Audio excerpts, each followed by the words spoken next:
फायदा होगा।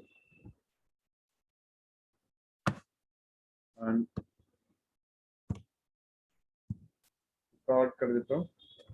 देखो यहाँ ट्रिगोनोमेट्रिक इक्वेशन, ये वाली जो पार्ट है ना वो कहलाती है ट्रिगोनोमेट्रिक इक्वेशंस। ठीक है, ट्रिगोनोमेट्रिक इक्वेशंस कहलाती है। और अगर इक्वेशंस की बात कर रहे हैं तो उसका सॉल्यूशन होगा। अगर हम इक्वेशन की बात कर रहे हैं तो that means there will be solution to that trigonometric equations. और जब भी हम इक्वेशन की बात करते हैं तो इसका मतलब इक्वल साइन होता है दो एक्सप्रेशन के बीच में। ठीक है, तो यहाँ पर भी ट्रिगोनोमेट्रिक इक्वेशन की बात कर रहे हैं तो इक्वल साइन भी होगा। एक बारी रिकैप करा देता हूँ आप लोगों को, जो भी आइडेंटिटीज है, जो भी चीजें इधर यूज होना है उसको रिकैप करा देता हूँ। साइन एक्स इक्वल्स टू 0, तो एक्स की value n pi, n belongs to integer. Okay, cos x equals to 0, तो x की value odd multiple of pi by 2, odd multiple of pi by 2। Again n belongs to z, n कोई integer है। 10x equals to 0, x की value n pi, x की value n pi, n integer है। इसका मतलब ये हुआ कि पाई के मल्टीपल्स में जहां जहां पर भी हम आएंगे, जैसे 1 पाई, 2 पाई, 3 पाई, 4 पाई, हर जगह tan की वैल्यू 0 होगी, टेंजेंट की वैल्यू 0 होगी। ठीक है, ये तो 0 वाले केस हो गए। अगर 0 नहीं है इन दैट केस तो क्या है, तो फिर क्या होगा अल्फा। तो साइन x अगर साइन अल्फा के इक्वल है तो x की value n pi plus -1 to the power n alpha. और cos x अगर cos अल्फा के इक्वल है तो x की, अल्फा सिर्फ एक एंगल है, सिंबल है, इसका मतलब अल्फा नहीं होना है, इसका मतलब वहां पर कोई भी वैल्यूज हो सकती है। ठीक है, तो x का मतलब x की value 2n pi plus minus alpha. और 10x अगर अल्फा है, 10 अल्फा है, 10x अगर 10 अल्फा है तो x की value n pi plus alpha, n again integer है। ठीक है, तो हमने रिकैप कर लिया, रिकैपिचुलेशन कर लिया जो आइडेंटिटी, जो फॉर्मूले यूज होने वाले। Now we shall going to discuss the questions on the exercise 3.4. Okay, so exercise 3.4, find the principal and general solution, find the principal and general solution of the following equation. तो principal और general solution की बात हुई। Principal solution 0 से 2 पाई के बीच में होता है, ये ध्यान रखना है। जहां जहां पर वैल्यू, वो वाली वैल्यू जिस वैल्यू की बात हो रही है वो लाई करता है।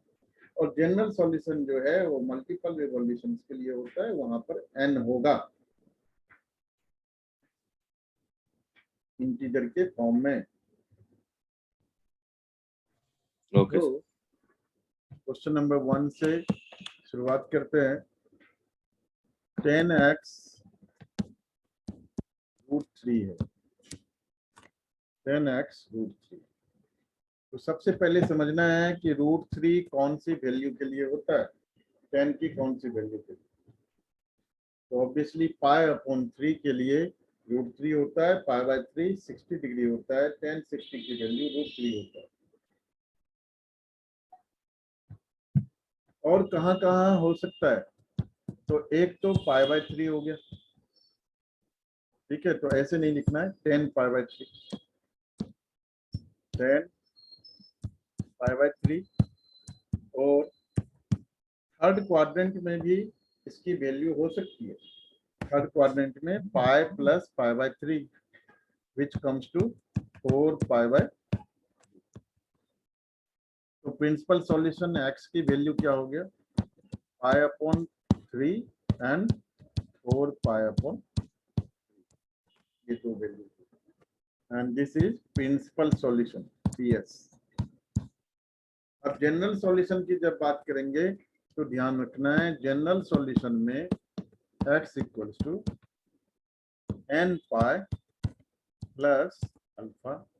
अल्फा की वैल्यू छोटा वैल्यू लेंगे, ये ध्यान रखना है। प्रिंसिपल सॉल्यूशन में से जो छोटा वैल्यू होगा वो हमारा अल्फा का वैल्यू होगा। प्रिंसिपल सॉल्यूशन में जो छोटा वैल्यू होगा वही हमारा अल्फा का वैल्यू है। तो ये जो वैल्यू है ये अल्फा का वैल्यू है। तो यहाँ पर n pi plus pi upon 3, n belongs to z, ये आंसर होगा। मैं क्वेश्चन नंबर 3 और 4 क्वेश्चन नंबर 4 बता रहा हूँ, 2 क्वेश्चन आप लोगों के लिए, ठीक है। Question number 4, excuse me sir, just a minute, wait for a minute.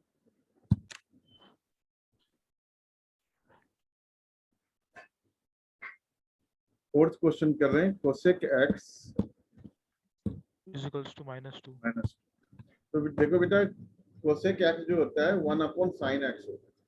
तो अगर साइन एक्स हम निकालें तो ये साइन एक्स क्या हो जाएगा, -1/2। आप चाहो तो डायरेक्ट भी कर सकते हो, लेकिन मेरे को डायरेक्ट समझ लो कि कम समझ में आता है। So sine x equals to -1/2 ले लिया। अब यहाँ से काम करना आसान है हमारे लिए। सर इसमें sin x -1/2 कहाँ से आया? कोसेक एक्स क्या था आपका, -2 था। कोसेक एक्स होता है 1/sin x इक्वल्स टू -2। तो साइन एक्स क्या होगा, साइन एक्स क्या होगा, रेसिप्रोकल होगा, हाँ सर, वो -1। रेसिप्रोकल हो जाएगा तो 1 वही तो किया। ठीक है सर, ओके। अब ये साइन एक्स -1/2 है। 1/2 साइन की कौन सी वैल्यू के लिए होता है, आप बताइए। सर 1/2 30 के लिए होता है, तो सर π/6। π/6। और यहाँ पे नेगेटिव है। अब ये भी बताओ कि नेगेटिव कहाँ कहाँ पर होता है, कौन कौन से क्वाड्रेंट पर। तो third and fourth. Third and fourth में होता है। तो थर्ड में अगर होता है तो साइन पाई प्लस π/6, और दूसरा फोर्थ में, तो फोर्थ के लिए 2 पाई माइनस π/6। तो यहाँ से x की वैल्यू आ गया आपका कितना, 6 पाई प्लस पाई 7 π/6, और यहाँ से 6 2 जा 12 - 1 11 π/6। तो ये आपका प्रिंसिपल सॉल्यूशन निकल आया। अब जनरल सॉल्यूशन की बात करेंगे तो x equals to n pi plus minus, या ऐसे लिखते हैं -1 की पावर n, और छोटा वैल्यू जो प्रिंसिपल सॉल्यूशन का छोटा वैल्यू होगा उसको यहाँ पर यूज करते हैं। ये आंसर होगा, ठीक है। क्वेश्चन नंबर 5 करने वाले हैं। यहाँ पर आपको जनरल सॉल्यूशन निकालना है for the given equation. Sir एक डाउट है, बोलो।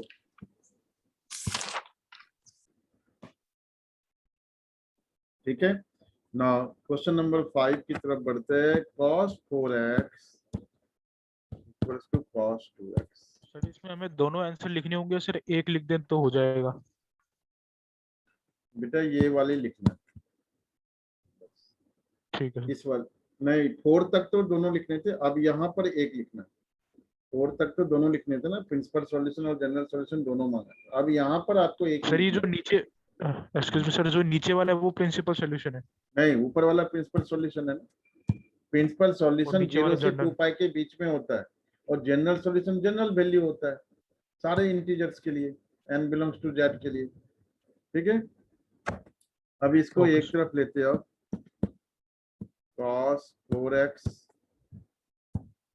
minus cos 2x equals to 0। Identity use कर लेंगे भाई, तो ये हो जाएगा -2 साइन 4x प्लस 2x/2 और साइन 4x माइनस 2x/2। ये आइडेंटिटी यूज कर लिया। cos c -2 sin x आएगा सर। साइन 6x और साइन 3x और साइन x। तो ये हो गया आपका -2 sign 3x and sign x 0। तो -2 को तो इधर भेज दो, बाकी रह गया आपका साइन 3x इक्वल्स टू 0 और sine x equals to 0। Sir एक डाउट था सर। पता था मुझे सर कि ये सर दोनों। इसके अपॉन में सर 2 था। हाँ, तो 2 उधर भेज दिया ना, 0 अपॉन -2 0 -2 ये सर 0 नहीं ऊपर हो वाले तो सकता। कट गए थे, ऊपर वाले कट गए थे। अच्छा सर उधर भेज दिए सर, राइट साइड में। हाँ, राइट साइड भेज दिया। तो 3x equals to n pi, x की value n pi upon 3, x equals to n pi और दोनों के लिए n बिलोंग्स टू z। ये आंसर हो गया।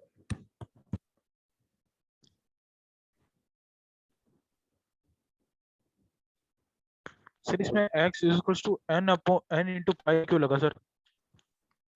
3x equals to n into pi. इसलिए लगा बेटा क्योंकि ये आइडेंटिटी आपको बता चुका हूँ कि जनरल वैल्यू के लिए यही लगता है, ये बता चुका हूँ। आप शुरू यहीं से किया था हमने, इसलिए बताया था कि दोबारा अब ये चीजें नहीं आएगी, लेकिन आ गई, कोई बात नहीं, आ सकती है, कभी भी आ सकती है। नहीं उसके आने की सर दिक्कत नहीं है, मैं तो आपसे पूछ रहा था। हाँ बेटा मैं भी वही कह रहा हूँ, आने की कोई दिक्कत नहीं है। 100 बारी भी कोई भी चीज पूछा जा सकता है, कोई दिक्कत नहीं है उसकी। मैं भी वही कह रहा हूँ, n बिलोंग्स टू z है ना, तो ये यहाँ से आया ना, ये तो शुरू में ही हमने डिस्कस किया था ना, साइन x इक्वल टू 0 होता है, ये फॉर्मूला से आया। ठीक है, आया समझ में आया ओके आपकी? सर। नहीं, ये फॉर्मूला से आया ये सर आ गए। हाँ। ठीक है सर आ गया। Question 6, cos 3x plus cos x minus cos 2x equals to 0।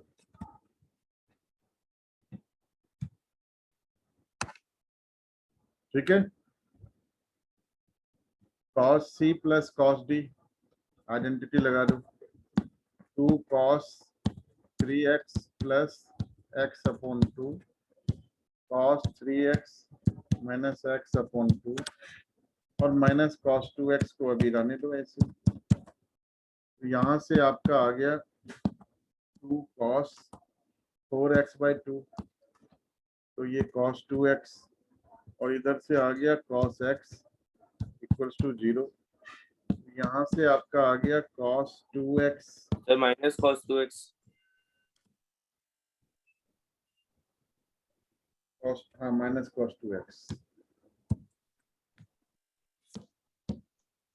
Minus cos 2x, तो इसका मतलब cos 2x कमन आ गया, कमन ले लो, cos 2x कमन आ गया। तो यहाँ से 2 cos x minus 1 equals to 0। तो यहाँ से आपका cos 2x इक्वल्स टू 0 और cos x इक्वल्स टू 1/2। यहाँ पर समझ में जिसको नहीं आया तो वो थोड़ा अपना काम कर लोगे अपने तरफ से तो समझ में आ जाएगा। 2 cos x minus 1 equals to 0। Sir ये आपने ऊपर सर 2 cos, एक मिनट सर। हाँ सर आपने ऊपर 2 cos 2x लिखा है क्या? यहाँ पर हाँ सर ये 2 हाँ cos वही, 2x। हाँ 2 cos 2x। तो सर इसमें से कॉमन कैसे गया सर? मुझे ये समझ में नहीं आया सर। ये cos 2x कमन है ना, हाँ सर, हाँ ये वाला नीचे वाला है सर cos 2x कॉमन। है ना कमन, वही लिया ये। और लेकिन सर ये आया कैसे सर? क्योंकि सर यहाँ पर 2x है और यहाँ पर आ गया x और है माइनस में। कैसे आया है cos 2x कॉमन लिया हाँ, तो सर। क्या बचा यहाँ से 2 cos x बचा cos है ना, अच्छा सर, हाँ सर cos और 2x यहाँ पर 1 बचा नहीं, इस टर्म में यहाँ पर क्या बचा cos 2x कॉमन ले लिया तो क्या बचा 1 बचा, तो 2 cos x minus 1। ठीक है सर, ठीक है, वो आ गया sir. cos 2x equals to क्या था 0, तो यहाँ से 2x equals to 2n plus 1 5/2 odd multiple of 5/2 और x की वैल्यू यहाँ से 2n plus 1 odd multiple of 5/4, n जो है वो z है इंटीजर। दूसरा आपका cos x इक्वल्स टू 1/2 है, cos x इक्वल्स टू 1/2 है तो इसको हम क्या लिख सकते हैं cos 5/3 लिख सकते हैं। तो x की value n 2n pi plus minus 5/3, n belongs to z।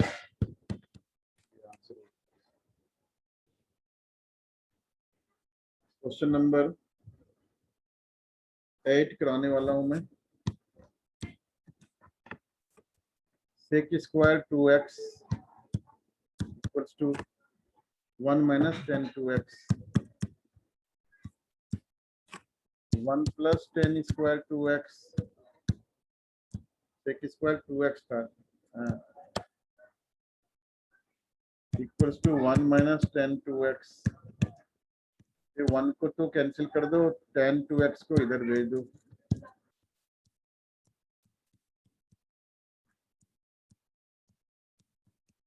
tan 2x common ले लो,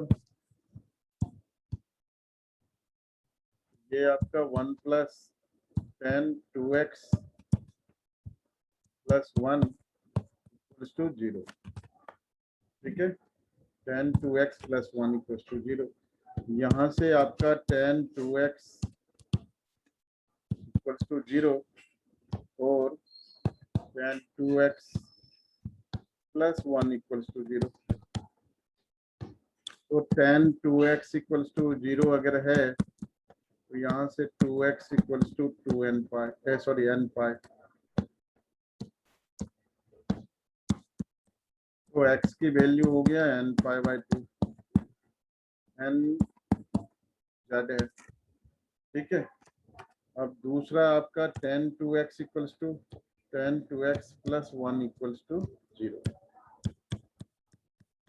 तो यहाँ से आपका tan 2x इक्वल्स टू -1, तो -1 देखना है कहाँ पर आता है, 2x equals to n pi, -1 second quadrant में आता है, ठीक है, तो पाई माइनस π/4, ये ध्यान रखना है यहाँ पर पाई माइनस π/4, तो 2x equals to n pi plus 3 π/4, x equals to n पाई/2 प्लस 3 π/8 और n जो है वो एज इट इज इंटीजर है, ठीक है। 1 मिनट 9 सेकंड रह गए, एक क्वेश्चन और करा देता हूँ आपको, फिर दोबारा ज्वाइन करना पड़ सकता है आप लोगों को। Question number 9, sin x plus sin 3x plus sin 5x equals to 0। तो क्या करना है, इन दोनों को एक साथ लाना है। क्यों लाना है ये पहले भी बता चुका हूँ, 5 प्लस 1/2 3 होता है, तो इन दोनों को एक साथ लाना है। मीटिंग शायद बीच में खत्म होगी तो ज्वाइन कर लेना भाई। sin x plus sin 5x plus sin 3x equals to 0। तो यहाँ से बेटे ये sin c plus sin d हो गया आपका 2 sin c plus d/2 cos c minus d/2 और प्लस sin 3x to 0।